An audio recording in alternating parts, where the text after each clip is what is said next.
Morgan, là où il gère extrêmement bien aussi, c'est que même dans les défaites, il fait en sorte que les gens aient envie de le regarder et qu'ils prennent les bonus, comme tu as dit, à la manière de Justin Gaethje, où aujourd'hui, pour l'UFC, Morgan, il n'a pas du tout besoin d'être dans le top 15 ou d'être aujourd'hui dans un chemin vers la ceinture. D'ailleurs, j'ai l'impression que personne ne parle de ça.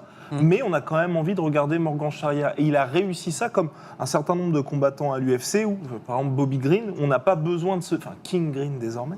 On n'a pas besoin de se dire, il va vers la ceinture pour qu'on ait envie de le regarder. Ou même, je veux dire, aujourd'hui, un Derrick Lewis qui, il reste main event parce qu'il est spectaculaire. Et c'est ça la force de Morgan, à mon sens, et qu'il a complètement compris ça, où à l'UFC, tu peux rester de cette manière-là, et même ensuite avoir une autre partie de carrière dans une autre ligue ou quoi, à la manière d'un Mike Perry, où on se dit toujours, on va regarder Mike Perry, même s'il n'est plus à l'UFC. Et je pense que Morgan, il appartient à cette catégorie de combattants où on n'a pas besoin de le voir face à des top 10 pour se brancher et pour le regarder combattre. Et d'ailleurs, il y avait, ce qui était assez marrant, c'est que Jordan Vucenic, qui a battu Morgan, a été remercié de l'UFC cette semaine.